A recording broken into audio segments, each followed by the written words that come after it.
అందరికీ నమస్కారం. ఇంకో ఇంట్రెస్టింగ్ వీడియోతో నేను మీ ముందుకు వచ్చేసానండి. ఈరోజు మన టాపిక్ ఏంటి అంటే శ్రావణ మాసం బిగిన్ అయిపోయింది, వరలక్ష్మి వ్రతాలు బిగిన్ అయిపోయినాయి.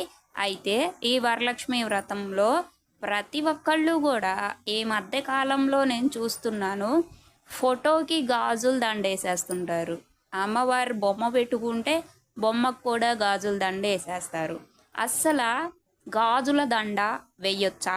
ఫోటోకైనా విగ్రహానికైనా ఈ గాజుల దండలు ఎందుకు చూపిస్తున్నారు? గాజులు అనేవి ఎక్కడేసుకుంటారు? చేతులకు వేసుకుంటారు, అవును కదా.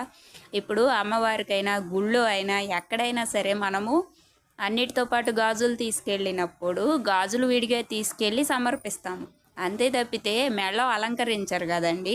గాజులతో సపరేట్గా పూజ చేస్తారు. శ్రావణ మాసంలో ప్రతి గుళ్ళో కూడా గాజులతో పూజ చేస్తారు. ఒక్కరోజు మాత్రమే చేస్తారు. చేసి ఆ గాజుల్ని ఏం చేస్తారు, ఆడవాళ్ళకి, ఆ గుళ్ళోకి వచ్చిన ప్రతి ఆడవాళ్ళకి, ఊళ్ళో ఉన్న వాళ్ళందరికీ పంచి పెడతారు. గాజులతో కూడా పూజ చేస్తారు. రకరకాల పువ్వులతో పూజ చేస్తారు. రకరకాల మరి అప్పుడు చీరలు తీసుకొస్తారు, చీరలతో పూజలు చేస్తారు. అన్నిటితో శాకాంబరి దేవి అని చెప్పి కూరగాయలతో కూడా పూజ చేస్తారు.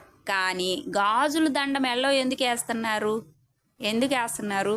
ఎవరో ఒకళ్ళు చేస్తే అందరూ అదే పని చేస్తారండి. అసలు ఆ గాజులు కొనుక్కు రావడం ఏందో, దండలు కట్టడం ఏందో, మెడలో వేయటం ఏంటో నాకేం అర్థం కాదు.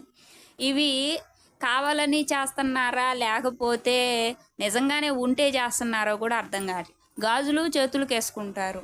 మన చేతులకి మణికట్టుల దగ్గర నాళాలు, రక్తనాళాలు ఉంటాయి. అవి ఎప్పుడు పంపింగ్ బాగా జరగాలని అక్కడ ఏదో ఒక శబ్దం అనేది జరగాలి.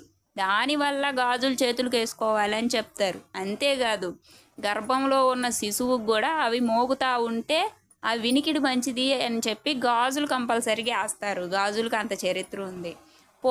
కాళ్ళకు కూడా పెడుతుంటారు. కాళ్ళకు కూడా వేళ్ళ దగ్గర పెడుతుంటారు, మెట్లు అని పెడుతుంటారు, తెలుసు కదా. అయితే ఈ మెడలో గాజులు వేయటం అనేది ఎంతబట్టి కరెక్టో నాకేం అర్థం కావటం లేదు. సో ఇవన్నీ పక్కన పెడితే శ్రావణ మాసంలో గుళ్ళో అలంకారం రీత్యా ఒక బొమ్మను పెట్టి, బయట లోపల మామూలుగా విగ్రహం ఉంటుంది, బయట ఉత్సవ విగ్రహం అని పెట్టి, లేదంటే అలంకారం చేసి గుళ్ళో పెడతారు. ఈ అలంకారాలు ఏంటి, ఇంట్లో ఎందుకు పెట్టుకుంటున్నారు? అసలు ఈ అలంకారాలు ఇంట్లో పెట్టుకోవచ్చా లేదా? చాలామంది కలశం పెట్టి పూజ చేసుకుంటారు. కలశానికి ఇంపార్టెన్స్ ఉంటారు. ఈ కలశం కూడా కొన్ని మతాల వాళ్ళకి, కొన్ని కులాల వాళ్ళకి ఉంటుంది. కానీ అందరికీ కలశ పూజ కూడా ఉండదండి. లేని చేసేస్తున్నారు, ఉన్నవి చేసేస్తున్నారు. అయితే ఇప్పుడు ఏంటి అంటే, ఈ బొమ్మ ఇంట్లో ఎవరు పెట్టాలి? అమ్మవారికి ఎవరు అలంకారం చెయ్యాలి? గుళ్ళో అయితే అలంకారం పూజారి చేస్తాడు, మగవాళ్ళు చేస్తారు అలంకారాలు, ఆడవాళ్ళు చేయకూడదు. నాకు తెలిసినంత వాటికి అలంకారాలు, చీరలు కట్టడాలు, అన్నీ రెడీ చేసేటాలు చేస్తుంటారు. తప్పులేదండి. అసలు చాలా అంటే చాలా బాగా, ఎంత బాగా డెకరేషన్ చేస్తారండి అమ్మవార్లని. ఎంత బాగా నగలు పెడతారండి, ఎంత బాగా పూలు పెడతారండి, ఎంత చక్కగా చీరలు కడతారండి. ఎంతో బాగా చేస్తారు. ముచ్చటగా ఉంటుంది చూస్తుంటే. కానీ అవన్నీ చేయకూడదండి. వంశంలో ఉంటేనే చేసుకోవాలి, లేకపోతే చేయకూడదండి. ఉన్నదే చేసుకోండి. అందరికీ నమస్కారం.